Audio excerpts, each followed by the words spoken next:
liquid death because it was cool. We're recording. Oh, no way. We're recording.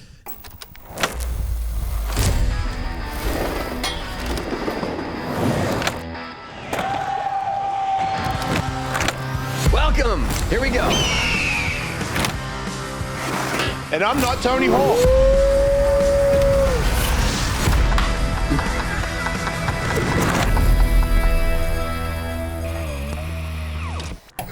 Hey everybody, it's Jason Ellis and Tony Hawk. Hawk vs. Wolf, greatest podcast of all time in the history of the universe. What he said about our podcast, and we have decks that are of the podcast. Signed by the greatest skateboarder of all time in the history of the universe, and me. 2 decks.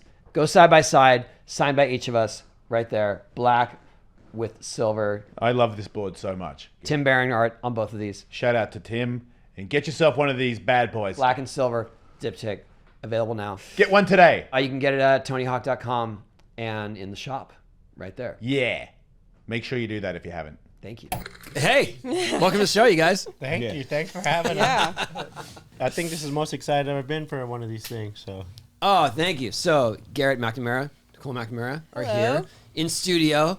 Big wave legend. I don't really know. It's so hard to give you a proper title, but it's hard for us. Like when people say, "What do you do?" Yeah. He surfs monsters. Yeah. Big wave ocean explorer. That'd be a sick title. What's your title?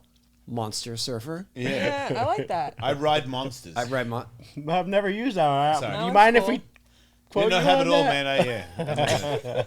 It's not going to help me. Monster surfer. Okay. As a guy that has ridden some monsters in his time. Sorry. Oh, no. I was going to say, that's where I knew this was going. I meant waves, Tony. I meant waves. I told him the story about Tavarua and how I got pushed into... Cloud break? Yeah, when I paddled out and Salama paddled next to me, he was like, wow, like, you know what you just did. I'm like, you're right, I don't know what I just did. He's like, well, when it comes to 80 feet of wave, and I was actually telling my manager on the drive down here today that I got a lot of respect for all athletes, but to me, it's not the smartest thing I've said, but to me, I've been in positions where I want this so bad that I'm willing to die for it. And I know it's like I've even like Muhammad Ali movies and stuff where Muhammad Ali's like, you don't realize I'm willing to die for this. Are you? And like that really hits me because I've been in situations where I took it so serious. It wasn't even like I could have died in it. It was I want to do good so bad that I don't want to live without doing good in this. And I feel like you guys, like you got a wife, you got kids, and you're riding a wave where obviously you're a professional, you know how to get in and out of things, but still 80 feet, or like this thing that is just like a mountain of water, and you're riding it all the time, like your life is on the line, right? You know that, right? Or do you just don't think that that's a possibility? I don't process that thought. I just see success. Because I also saw that you don't get nervous when you ride these waves. Since about 2007, I've been just totally relaxed in big waves. But then 16, when I shattered my shoulder, the pain was so severe for so long that it still weighs on me. It's in the back of my mind, and I don't want to ever endure that again. So was that from hitting water or from hitting... Mavericks, hitting the water. Wow. Wait, not the ground. The water shattered it. The water's hard from a great distance. 10 pieces. He skipped like a stone. What's the so one? Did it keep breaking? Yeah. No, I mean like his arm. Your impact. I broke on impact. On impact. But it for sure kept. And then just kept. Yeah, and then apart. He didn't know what was wrong, and he was all the way to the rocks before they got to him, and then so he endured all that pounding with it just being torn and jammed. Right. It ended up getting lodged. It broke off the humeral head and lodged into his pectoral muscle. So your arm's not moving at this point, right? Like when you're trying to swim, it's not. No, yeah. I tried to get on the sled, and I'm like, the sled's broken. I was hitting the bottom of the sled with this. I thought the sled was all broken. Oh, wow. It's crazy the things we tell ourselves in those moments. Because I've been saying, like, I mean, on a very smaller scale, I had my fingers just pointing a different direction after a fall, and I was like, that seems weird, but should be all right. Yeah. Like, let's just go. Let's get out of here. You know. What? Not back on the ramp. When I dislocated my fingers. Yeah, you thought it was okay?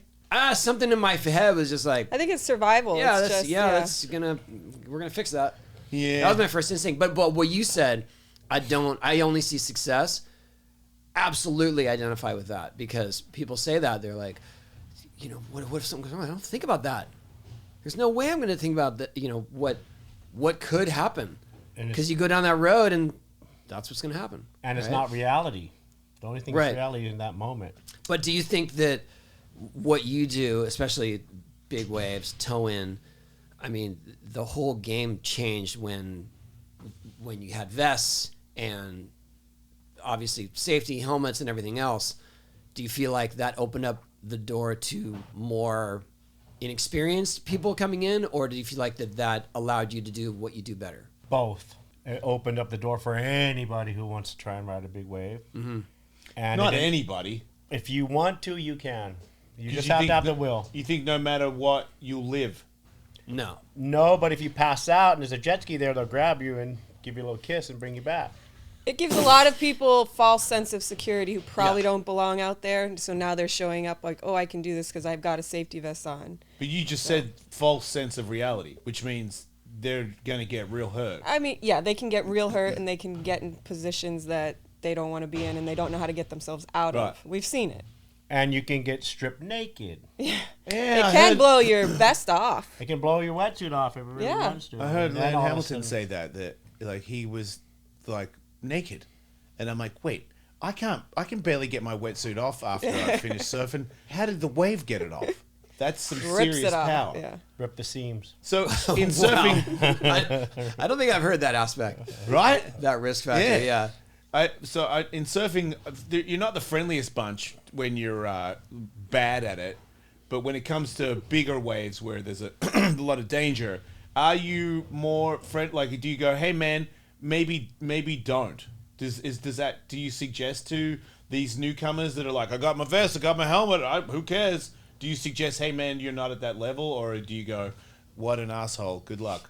If they're prepared, I would probably only share what I feel if they asked me. Okay. But you don't just go offering advice. Someone that's it's just they don't listen if you offer. If they ask, then they might receive. Right. I do stand on the cliff yelling on the radio like, who's in charge of these people out here? Like. So you see people that you know. Oh my God! I've seen the craziest things. 100%. Sounds like regularly you see that.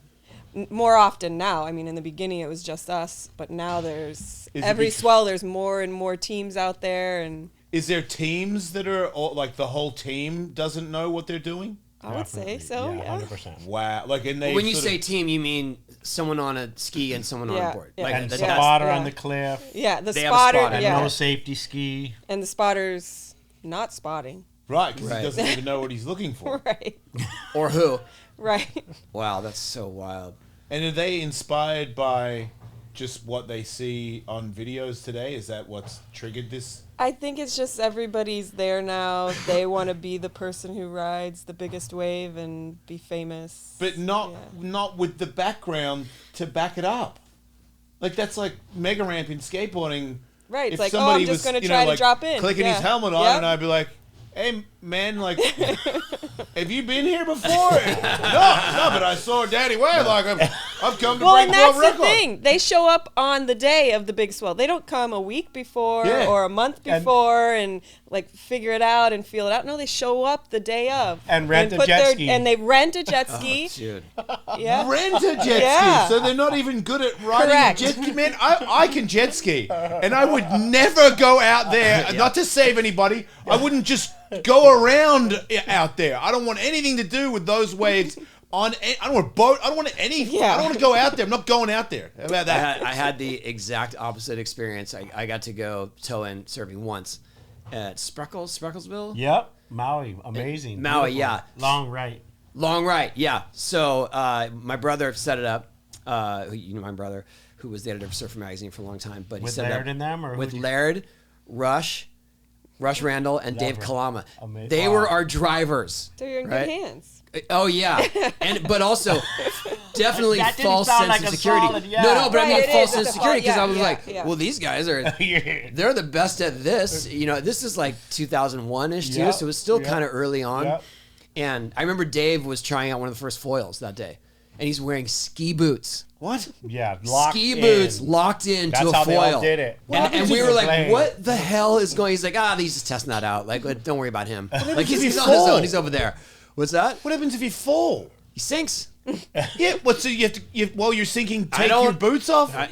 It's a nightmare. Yeah, it didn't Sink look, or swim. Yes, it didn't look that fun. Smart. But I'll never forget. I think it was Laird was towing me in. No, Laird was towing my brother in, and Rush was towing me in. But we were out there just waiting on a set, and I had never experienced this at all. So we're so far out that you don't even see the sets coming. They do, but we don't. And so I'm just like, and Rush is like, okay,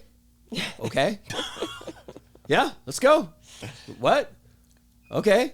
So he starts going, and all of a sudden, this mound of water just starts forming under me. Dude.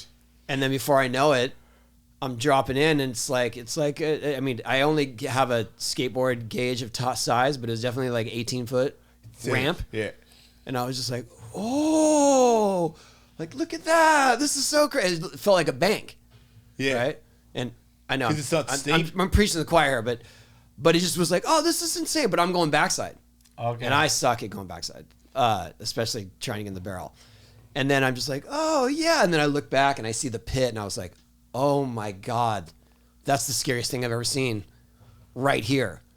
And so looking back at the wave. Looking back at the wave, yeah, because like it's a legit hollow Hawaiian wave that I'm riding. Right. You know? But don't go back in there. Don't go back in there. Yeah. So I stayed on the face. Then, of course, the next wave, I'm like, a little deeper. yeah, like, why not? See what happens back here. Yeah. Immediately gets hit in the head. Oh. I fall forward. I roll down 2 shelves. You know, because I could feel it. Like I'm in the whitewash. I'm trying to get in, and then I feel myself drop, and then drop again. I'm pretty sure we were wearing vests. I mean, people were back then. We're just starting then. Probably just starting. Yeah. Sure, they Laird and them had them. Yeah, so they gave them to us, and then I came up like panicked. Rush is right there, That's lucky. like right next to me. Just like he's like, "You good? Get on, let's go." Good. So somehow he's jet skiing next to that. He's just jet skiing as I'm rolling down in fear of my life in a washing machine. Yeah. Just like, okay, and picks you up. Jason. Yes. This Tony show is Hawk. sponsored by BetterHelp. I love BetterHelp. I'm gonna call them after the show. I'm not joking. I think you'll benefit. I think I will. Yes. What have I got to lose, Tony Hawk? What have you got to lose? I don't know why I'm saying your full name right now. I don't know, Jason Ellis. What do you got to lose? That sounded cool though. It does. Yeah. Did you know, Jason, that therapy can be a place to work through your challenges, especially the ones you face in a relationship? Because people say that relationships are supposed to be easy. I don't think that relationships are truly that rich if they're that easy. Now he tells me. Therapy could definitely help you with that. Yeah. I'm gonna call them after the show. I might call them right now. You do the rest of the read. All right. Well, Jason, if you're thinking of starting therapy, give BetterHelp a try. Okay, I'll do that. But after this. All right. Well, therapy's definitely helped me. And it's all online, designed to be convenient, flexible, and suited to your schedule. You just fill out a brief questionnaire, they get matched, and then you get matched with a licensed therapist and switch therapists at any time for no additional charge. Become your own soulmate, whether you're looking for one or not. That's good advice, Jason. Hey, right? Thank you. I gotta listen to me, man. Visit BetterHelp.com/hawkwolf today and get 10% off your first month. That's pretty cool. That's BetterHelp, HELP.com/hawkwolf. Hey, everybody, this podcast is brought to you by SHHH Tape. It's a thing that you put on your face that makes you not snore. Do you snore? Because I do. And since I got older, apparently it's worse. I was in the hospital the other day, and then when I woke up, the doctor was like, hey, man, you snore bad. I didn't know about SHHH Tape at the time. Otherwise, I would have told him to, shh, I got tape. But I don't. But now I do. Imagine if you were able to wake up feeling more rested without a stuffy nose. I'd be into that. Imagine if you were able to put on your mouth tape and it covers your mouth and stays on all night. Picture yourself being able to wake up without your partner yelling about your obnoxious loud snoring. They're bigger, they're stickier, they're comfier. SHHH Tape knows that they can increase your quality of sleep, and they want you to get started as soon as possible. To help, they're giving you, they're giving you a chance to buy tape for 50% off using the code WOLF50. That's me. Hence the wolf on his head. Go to shtape.com and sleep tonight with tape, a better way to mouth tape. Connect. Well, yeah, you can connect with them on Instagram and Facebook at the dashy thing, but a lower dashy, not a middle dashy, lower dashy tape, and share your success stories. Or go to their website, www.shtape.com, as in SHHTAPE.com. Yeah, but I was just saying that, you know, it wasn't like some Yahoo, like, yeah, go for it. We're at, you know, it was just like, oh, these are the guys that have helped to create this movement. They did. This is the best case scenario, and for sure, I'm never doing it again. But come on, you're not going to come with me one day? Well, no, I would trust you. If we can go left. Please. I have the best left directly from my house in Hawaii. Yes. And it's long and forgiving. Okay, I'm in then. Yes, I will. It is. I'll rekindle my towing career you will be with you. Thank you. On the right day. But what was it?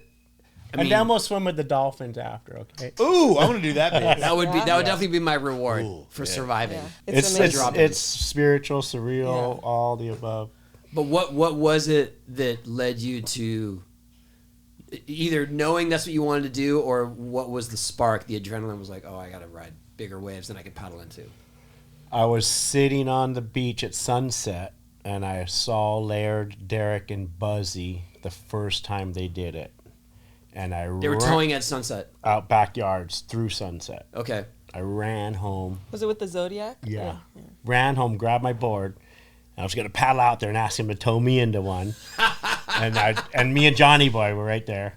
And all I was doing, I just kind of froze with my jaw dropped on the ground, just like a cartoon character, and didn't move and just watched it all go down. That was it. It was that was it. And there's nobody out. They're all by themselves. Right. It's like the lineups are so crowded.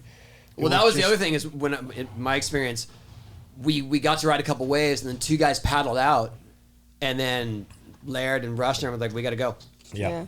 These guys, they paddled out. They have priority. 100%. Because they're locals. No, because they're paddling. It's safety. It's a safety issue. Oh, okay. Because if you make them stay out there, they're in danger. If the guy rides a wave and falls, and then you tow your friend in, and then you're coming in full speed to get your friend, all of a sudden this guy pops up. Oh, wow. Or a lot of guys don't want the wake, they don't want the smell. Yeah, I was gonna say it felt more like a respect thing at that in that time. We're just like, yeah, we're doing this in a way that's not cool, really. Okay. Yeah. When I see a paddler, I'm like, ugh. But then when I'm paddling and jet skis come around, I'm like, ugh. Yes. Okay, let's see how that works. So what was your first experience then? First experience towing was with Charlie Walker and Dawson Jones, and they took me out on their Zodiac, impeller Zodiac. So it's like a jet ski with a pontoon around it. And we went to Lonnie's. There was nobody out, and we towed Lonnie's. And it was just a dream. They were the first team on Oahu, and they were seasoned. They were getting really good at driving. They were already good at surfing, and they were they took me under their wing. That's so sick. Well, actually, I bought a Zodiac first, a giant Zodiac, outfitted it, redid everything, put a big shark mouth on the nose, and tried towing it with that. And we got a couple waves, but it was just way too dangerous with that outboard engine. And then Charlie and Dawson took me under their wing. Why is it dangerous with the outboard engine? Run you over. Oh, yeah. Ground beef. There's a propeller involved. Yeah. I totally get it now. I remember when I came home from Hawaii from that trip, though, I was like, buying a jet ski. Oh, so you got the itch. Because I was thinking I'm going to tow into Smaller waves that are more my comfort zone. The base. Del Mar Beach. The base. That was it. That was our whole plan. I was like, we're going to get a jet ski. We're going to boat in from the water because you can surf on the base if you come in from the water. Yep. Yeah, no paddling. I'm all about that. And it's amazing. The waves aren't crowded. And the waves aren't crowded there because you have to be in the military to surf there unless you come from the coast. And so you get mad we had this whole shots. plan and it didn't happen. When I met her, she was a paddleboard racer. And I took her touring for the first time in Tahiti. Was that the first time? And she's got her first couple waves, and she's like, F paddle surfing and paddleboarding. And I just wanted to, and she just wanted to get bigger and bigger and bigger waves. Then we went to Nazare, and I hadn't been pounded yet. So I hadn't really surfed it. Yeah. And he takes me out there. He says, oh, damn. It was the same thing. Like, he's like, it was a super stormy day. It was crazy. And but it was glassy. It wasn't. It was glassy. Just so were the waves lining up in the same place every time? No, or was it scattered? it was scattered. That's what I meant. But this is why it was. And then he's like, "Don't worry, we're probably not even gonna get a wave. I'll just tow you around so you can feel the board and get used to it." I'm just like getting pulled up, thinking I'm not even catching a wave. He goes, "Let go!" There's a wave just popped up.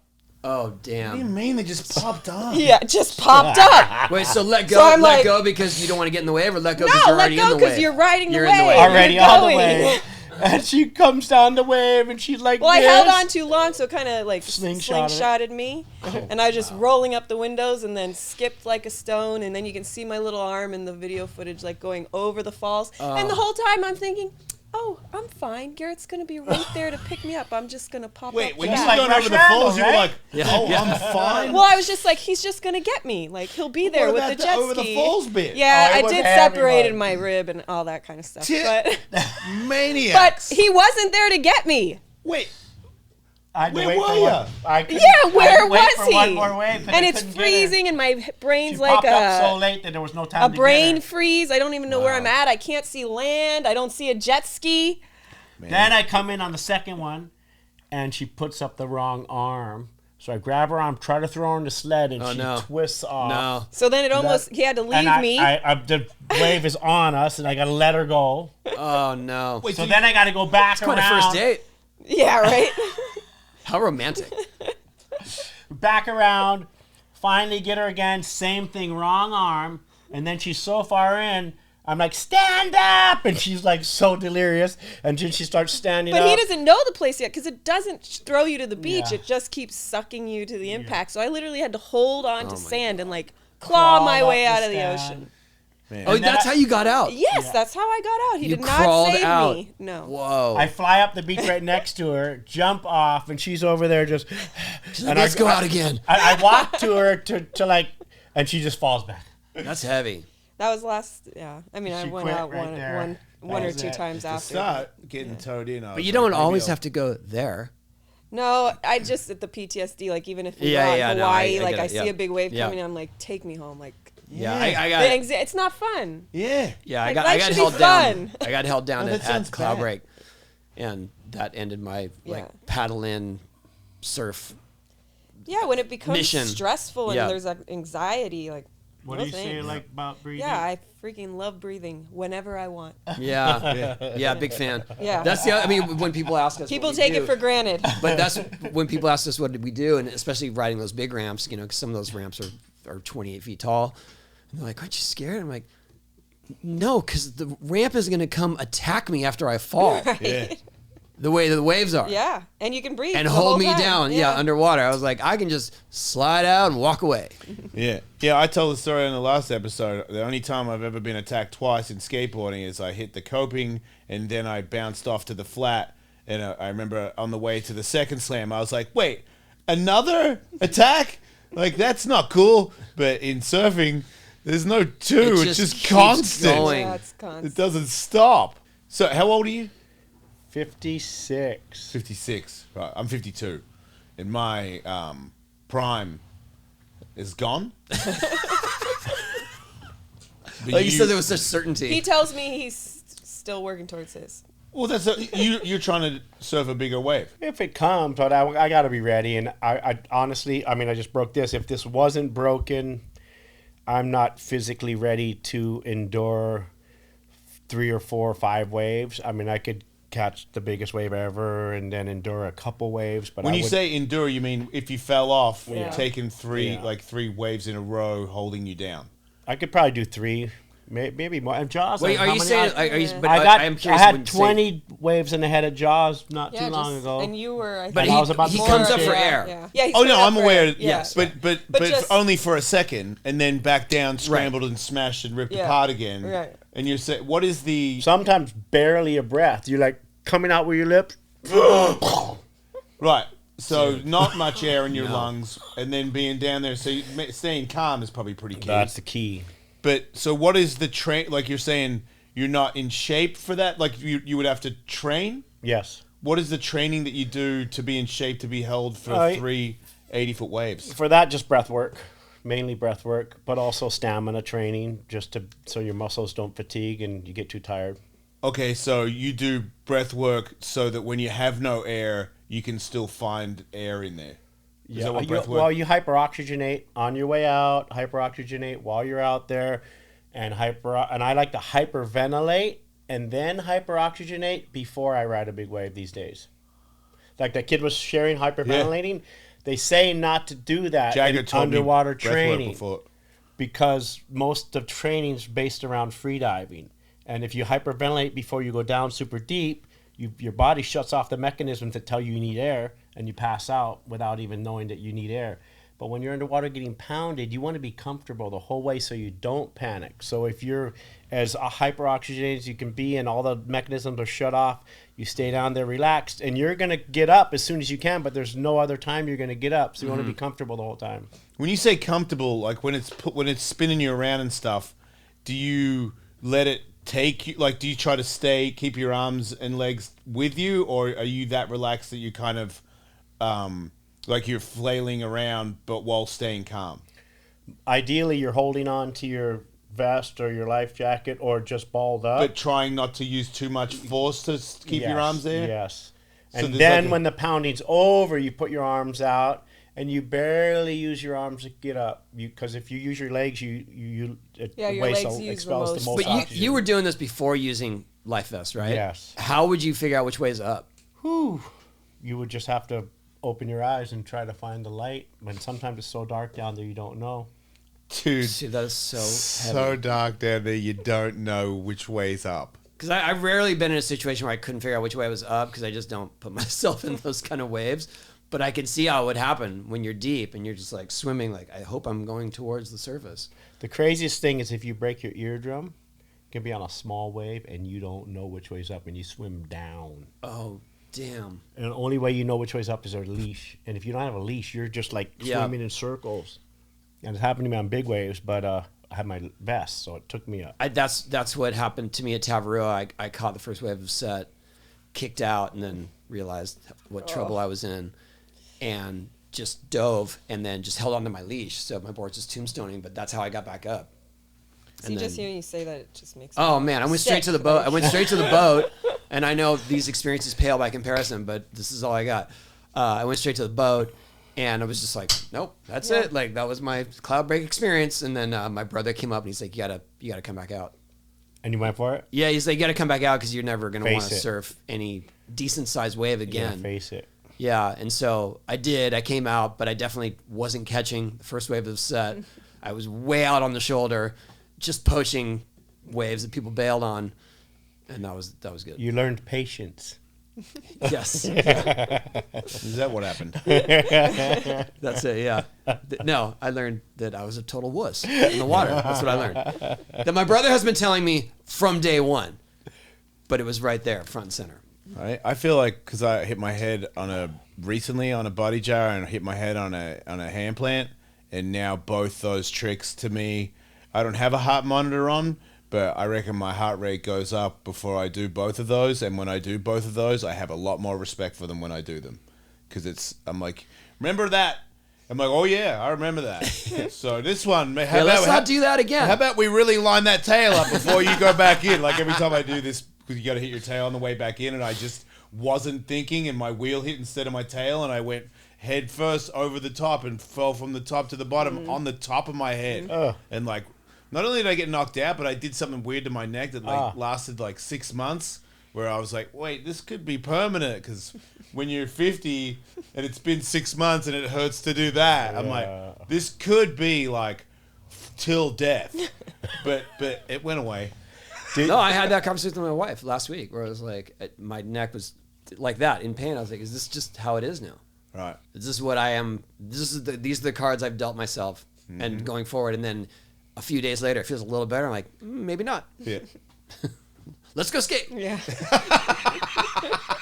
You know, that's the first thing that pops in there. It's working. We're back, baby. Yeah. Not that a whole 6 months of like, man, was that necessary to do that? Like, I could have done another trick, but yeah. Do you feel you get the rush now when you do that trick? Oh, yeah. Your heart rate goes up, so you get the rush. If you yeah, and you never got the rush before, Yeah. right? With that trick. Yeah, you're right. I definitely think I'm cooler Yeah. now when I do it than I did before I landed on my head. Like, I think it was 2 years ago. Yeah, so I think because I did one the other day and I was like, yeah, to myself. You know what I mean? Like, I was like, that one landed all the way. I saw it. You know what I mean? Yeah. I know what I'm doing again. But yeah, there was definitely a decade or two where I took that for granted completely. Just bang and on the way back in. But now it's like, come on, baby. You see it? You see it? Okay, you're okay. Go. But what's it like being the voice of reason in those conversations? Are you the voice of reason? That is my wife. She's the voice of reason. Well, I'm definitely the voice of reason, but I'm also sometimes like he'll be like, "Oh, there's a big swell." I'm like, "Well, go." Jason, Yeah, Tony. this show is also sponsored by Shopify. I love Shopify and that we have a sponsor. Shopify is sick. You use it, huh? Yeah, for Birdhouse merch. So I could sell wolf knife merch on there? Of course. I'm going to do that. Yes. Do it. It's super easy. This podcast is handy. Shopify is a global commerce platform that helps you sell at every stage of your business. So get on it, Jason. Yeah, seriously, what have I been doing? From the launch your online shop stage to the first real life store stage, all the way to the did we just hit 1 million orders stage? That would be awesome. That would be sick. I almost cussed. Shopify is there to help you grow. Sign up for $1 per month trial period and at shopify.com/hawk. Woo! Finally. Yeah, no, that's fair. Put some respect on it. All lowercase. Yeah, we're putting some respect on it, but it's all lowercase. Yeah. Well, Go to depends on how you say it. Go to shopify.com/hawk. Hawk. Yeah, say your own thing. Yes. Now If it's lowercase, it's not my name then. it's your name. All right, shopify.com/hawk now to grow your business no matter what stage you're in. That's shopify.com/hawk, H-A-W-K. Yeah, she told me to go to Mavericks the last swell, and I decided to break my wrist instead. How'd you break it? Snowboarding. On ice, but Yeah. Sorry. I don't know. Everybody asked me if Didn't I have get- wrist guards. I'm going to put my wrist guards on next time. Because Justine said, no wrist guards. You'll break your arm over there. I'm like, You are That being is a theory. recorded. well, it's the truth. But like you guys were asking earlier, just about like the fear part of it, or the, is he afraid of dying? I've never once, knock on wood, I think what he's doing is putting his life at risk. Just getting hurt. Yeah, just getting hurt, which I get really that. sucks. But it is a calming thing. I've done stunts before where I've had my family there when my kid, one of my kids was really young, and one of my wives, I'm a keeper, was there, and I was jumping off a skateboard onto the back of a dirt bike over a gap, and it really wasn't that dangerous, but I rolled my ankle at the very start, so I looked really hurt, and I guess it could go pretty bad, but no, I think I had a motorcycle helmet on. I wasn't gonna die. And I could tell that my wife was really freaked out. And I remember going over there and going, look, worst case scenario, I'll get hurt. But there's no way I'm dying. Yeah. And I remember when it came out of my mouth, it made me feel better. Because I was like, yeah, no, that's... But did it make her feel better? Yeah, did it? I think so. Like, I did. She definitely... Because she was one of those people that would be like, you're not doing it. And she was like, well, yeah, go on then. Okay. Yeah. On the flip side of that, I broke my leg a year and a half ago. Almost 2 years ago now, doing a McTwist, a trick that we used to take for granted. I do not take it for granted anymore. But when I finally was recovering and I got back to a place where I thought, okay, I'm going to be able to do this trick again, I brought my wife here.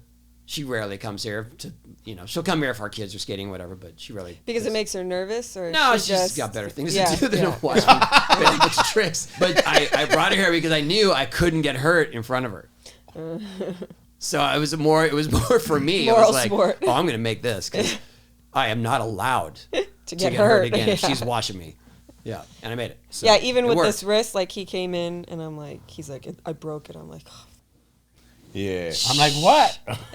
Yeah. And then he's mad at me for being mad instead of being like, oh, poor baby.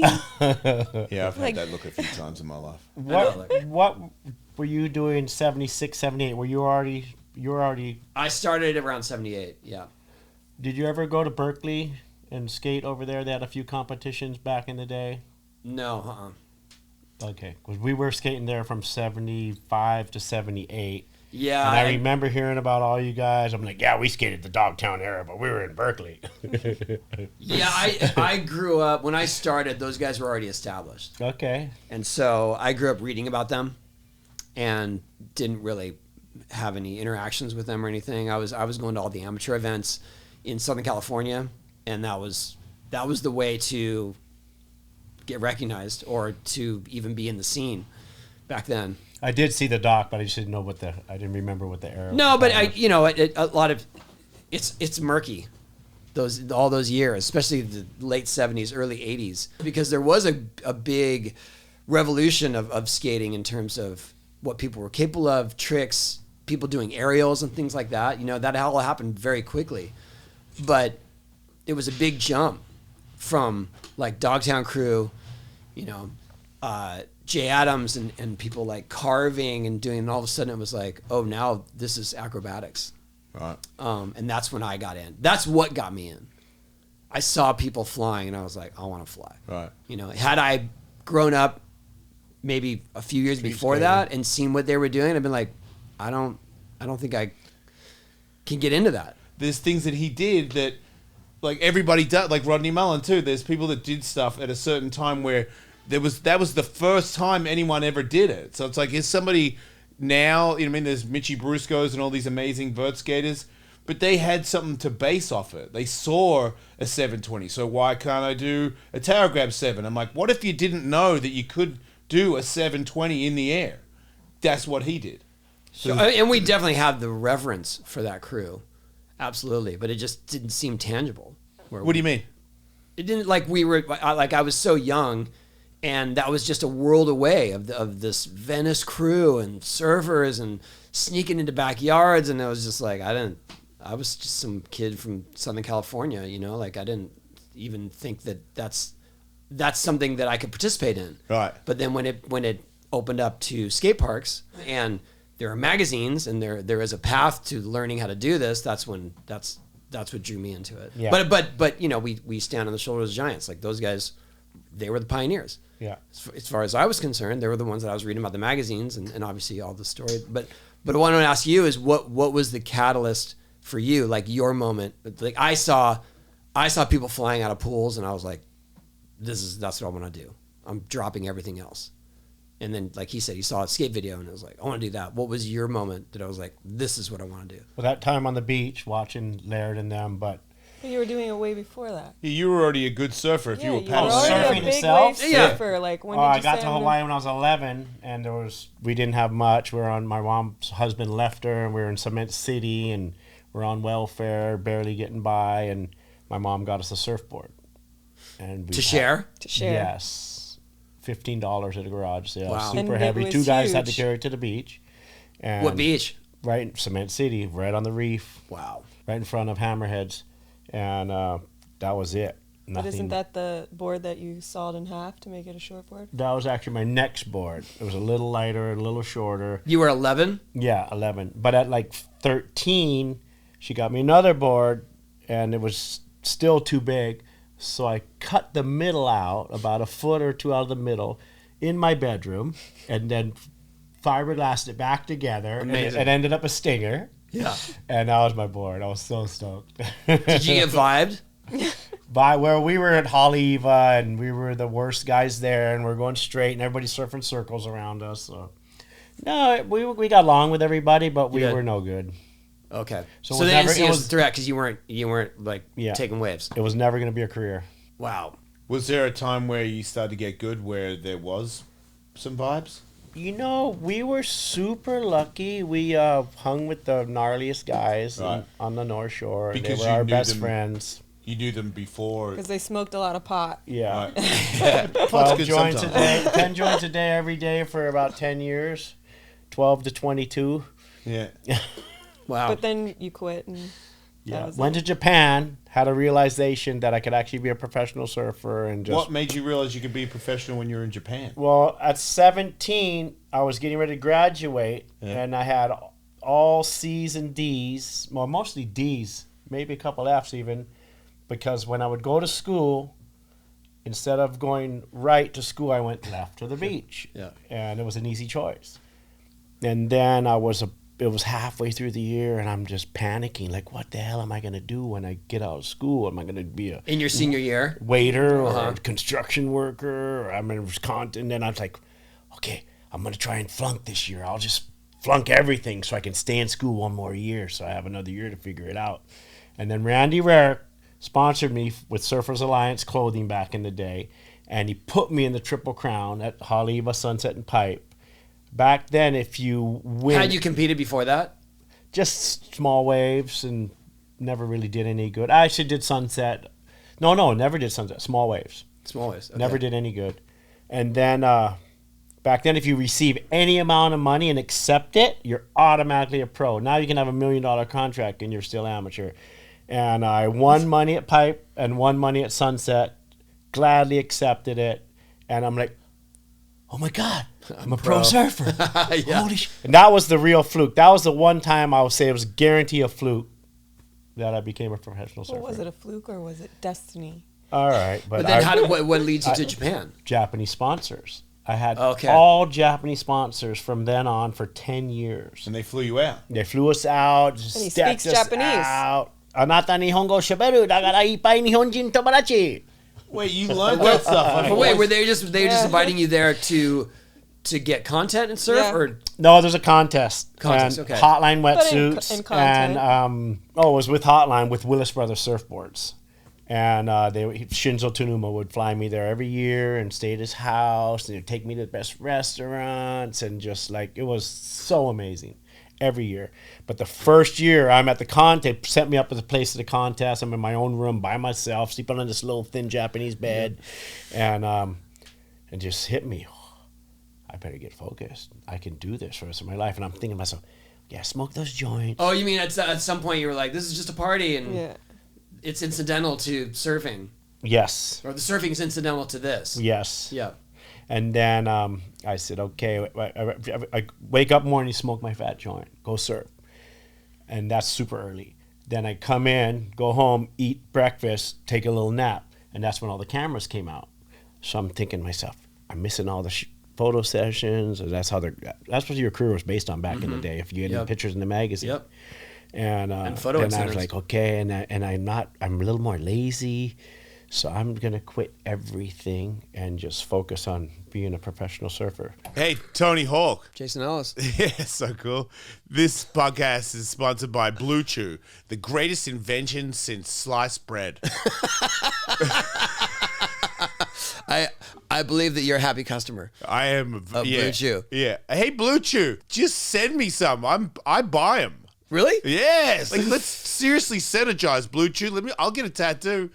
It's so good. Well, BlueChew wants to also help you have better sex because they're obviously helping him. I'm shredding, you guys. We've got a special deal for our listeners. Try BlueChew free when you use our promo code HawkWolf at checkout. Just pay $5 shipping. That's BlueChew.com, promo code HawkWolf to receive your first month free. Yeah, it comes to the discreet thing. No one knows unless you're me and you tell everybody. But you can just privately get it. And you rip a little baggie and Bob is your uncle. I don't think I've ever heard Bob is your uncle in such a excited, But sultry you know what way. I'm saying. I know what you're saying. Yeah. Yes, it's clear what you're saying. Oh, yeah. By your tone of voice. It's your uncle.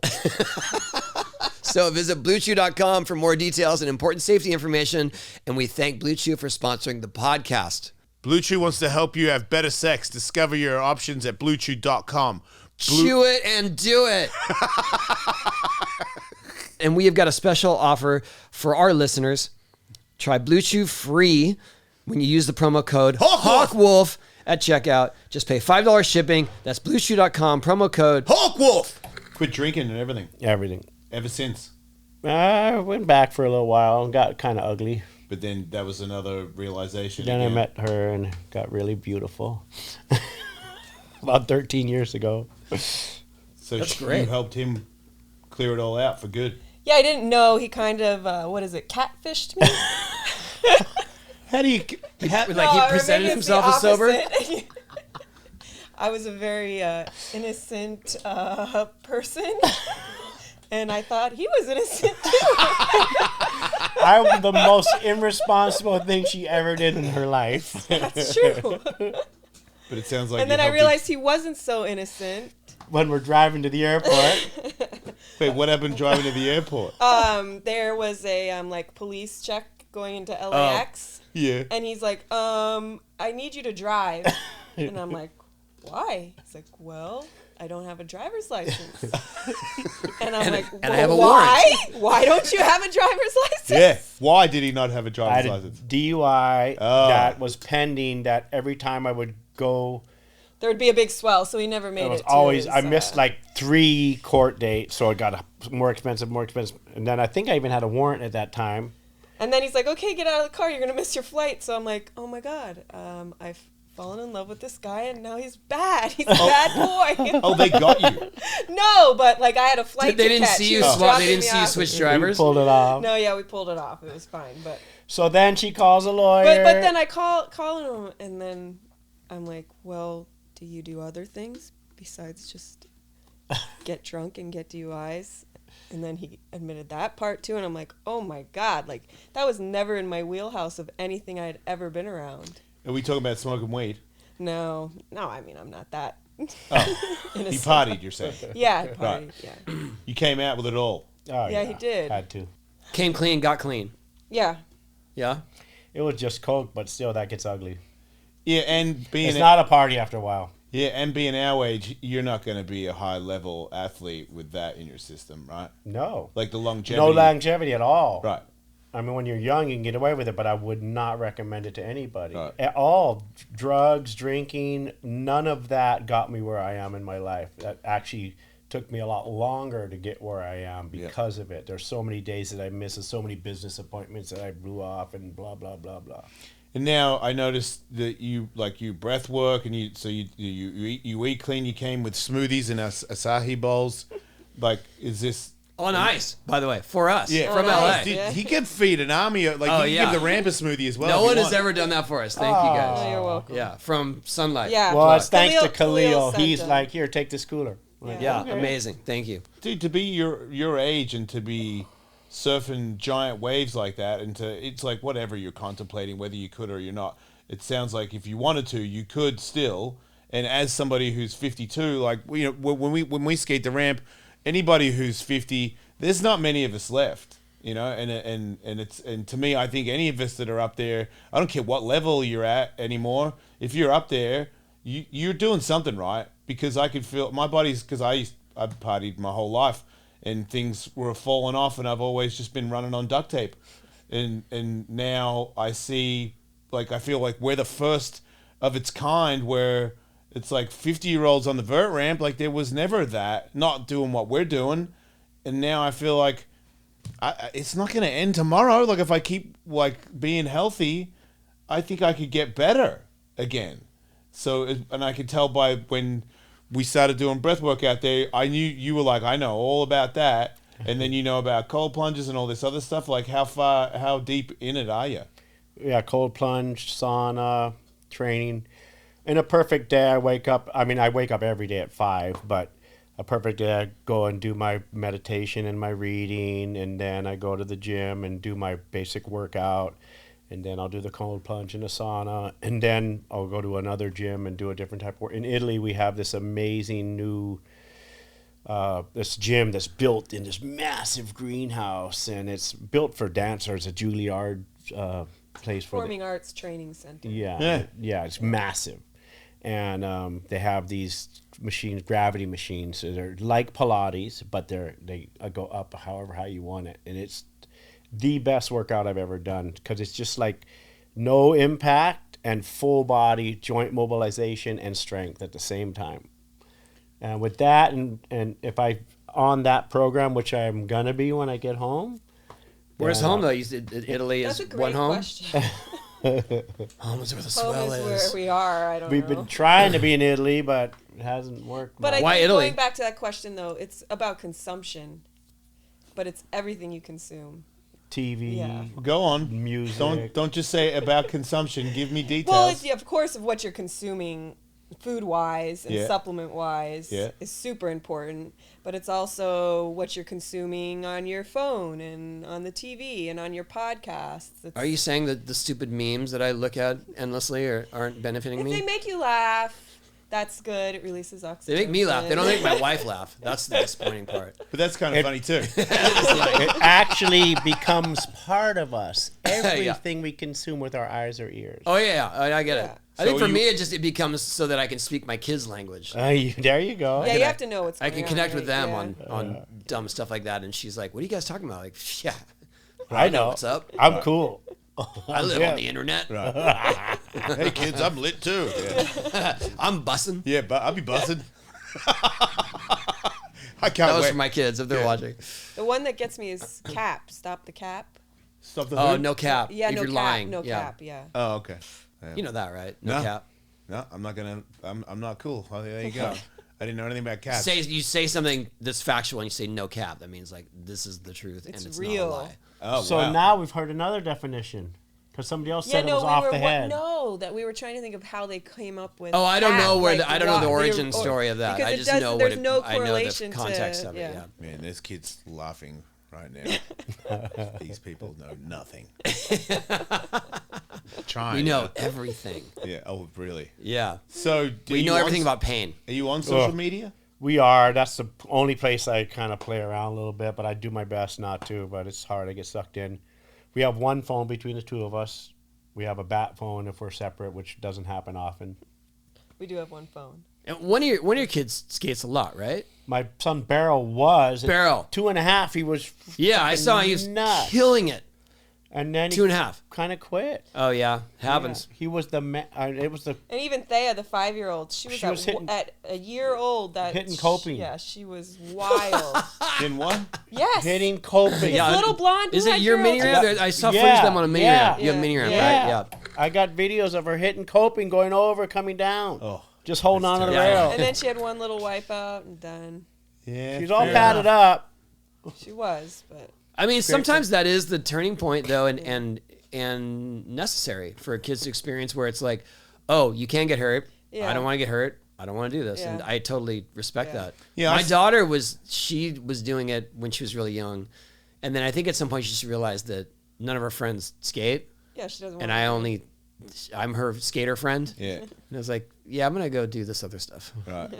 Yeah, my daughter was, when she was real little, she used to bomb the driveway. And I was like, that's like skill to do that. Yeah. And her mother would be like, you shouldn't. And I'm like, hey, she's having fun. She didn't get hurt. And then also on a dirt bike, I had my 450 and I'd be riding out the front after I'd wash it and I'd put her on the tank and she'd steer it and I'd be like, it's all you, go for it. And she'd be like, dang, dang, dang, dang. And then she's like turning around. I'm like, she's going to turn into a nutcase when she gets older. And now she would not touch a dirt bike. Like, she's like, dirt bike, ew. Yeah. Oh, Skateboarding, really? yeah, she's a girl. She likes a girl's girl girl. stuff. Yeah. But they only did because people will say, like, why don't you push your son? And I'm like, I'm not. Like, I get that you guys from your mainstream sports, you know what I mean, you want to coach your kids to get better, and that's cool, like, if that's what they want to do. But I know to be really good at it, you can't tell me to be really good at it. I want to be really good at it. Like, if I ask for help by Intrinsic somebody, motivation, then yeah. sure, but I just never got the, come on, like, my son's name's Tiger. I'm like, come on, Tiger, like, drop in on the vert ramp. Like, I'm not going to tell Tiger to drop in on the vert ramp. Like, if he's like, no, I'll kill myself. I'm like, yeah, you might.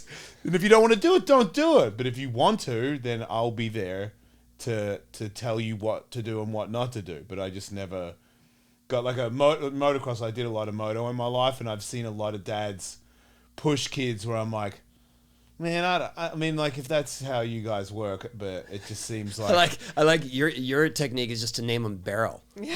yeah. No pressure. Well, that's where I want to be all day, every day. No, we got, dude. You didn't have to. Yeah, we got it. He's the one and only. He's the only Barrel. Yeah, isn't it wild? Oh yeah. I was talking That's with amazing. Tom Carroll. Does he appreciate that? No. I think loves he his loves name. it. He loves He his loves name. it. Okay, I'll because talk that to- is pretty sick. Tom Carroll, and he's like, your son's name Barrel?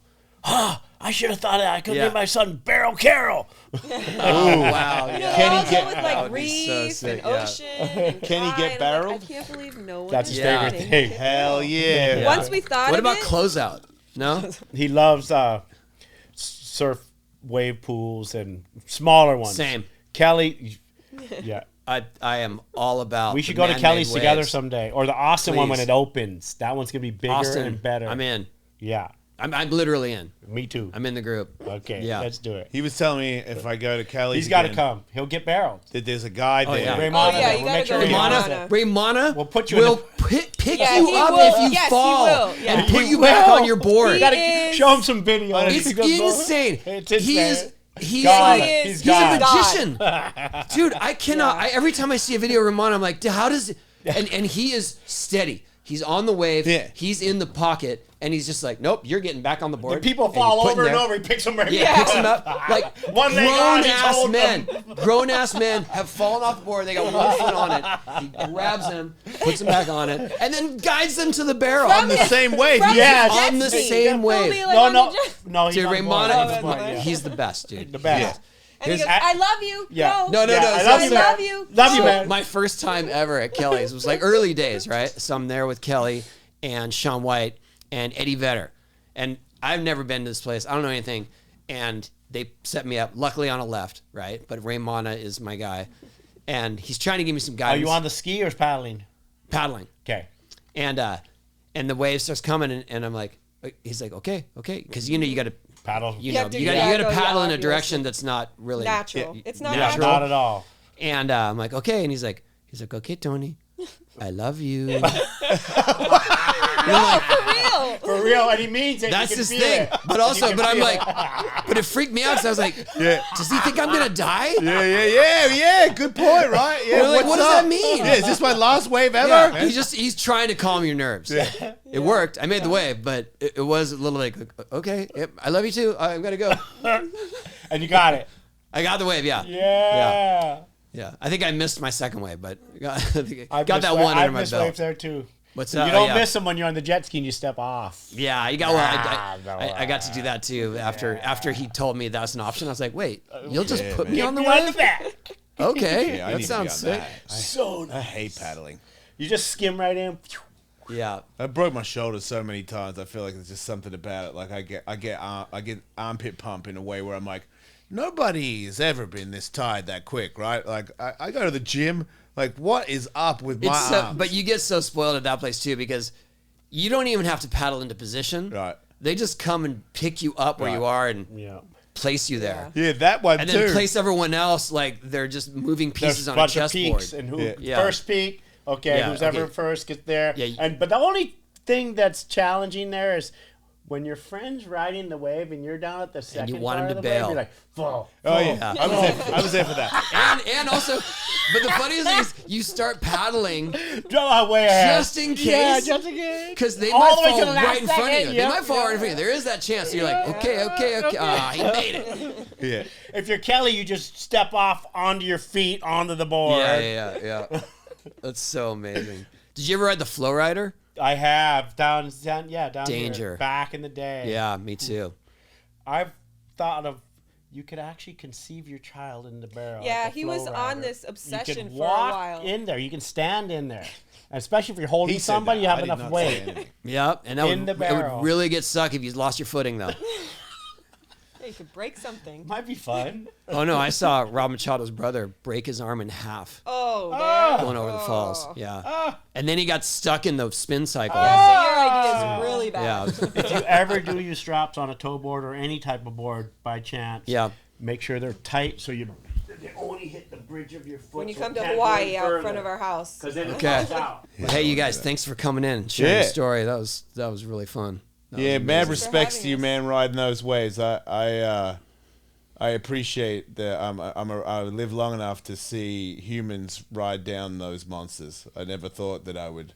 I've seen some big wave surfing, but when you're talking about that kind of distance and what those things look like in that documentary, you got to be shitting me, man. But also, we're your demographic. Like you're inspiring us. You're doing the stuff. You know, we're still trying to You guys too. do your Yeah, thing. you're, But, that's what I said in the book. Inspiration. 'cause oh, I you're just appreciate jamming. it. This Who is was amazing. Well, It was, especially is this like a companion piece to the series, or is this Well, this was your whole before. story? This was before. Yeah. Okay. She actually wrote the script for the series, the treatment. Oh, amazing. Okay. This is his life story, which is pretty crazy. We're actually working. You should have read this before you guys were dating. I'm just kidding. We wrote it together, luckily. Yeah. Oh, That would have been really helpful. It's a little censored, but not too much. No, it's pretty censored. They vetoed so much stuff I wanted to put in there. Her and the publisher. I'm sure it's still dark enough. It'd be like him. Censor him. It's still plenty dark. You can read between the lines of the childhood darkness. was whacked out. Got it. Hippie days. Well, commune. Thanks for the gift. You're welcome. Hound of the Sea. Smoothies and books. We're actually working on a feature film with that. It's awesome. Who's playing you? They don't know it yet. Timothy Chalamet. No. That way it'd be a hit. Timothy Chalamet. He could play whatever, and it'll be a hit. You can do it all. All right, thanks you guys. That was awesome. You know what I like about what you said earlier? First person to do something is somebody that you're like, holy shit. Yeah. She's the first person to toe surf Nazare. First woman. First woman. To do what? Toe surf Nazare. Yeah. Yeah. Wait, that first time? Yeah. That was the first woman He's to toe surf a pioneer of that She location. didn't even know she was going to do it. Yeah, I guess the first does one. it count if you didn't know you were excited about that claim to fame too? Yeah. Now when people say, what do you do? Oh, I'm the first person that towed Nazare, first woman. And also the first person to climb out of the rock. There you go. Find out how bad it pounds. I was the Nazare guinea pig. Yeah, you were the scout. Yeah. I'm not going surfing with you. That's ridiculous. Thank you guys so much. Thank you. Yeah. That was amazing. Make sure you like and subscribe, everybody. Yes, and ride mountains if you dare. But ask him for advice. Yeah. Not.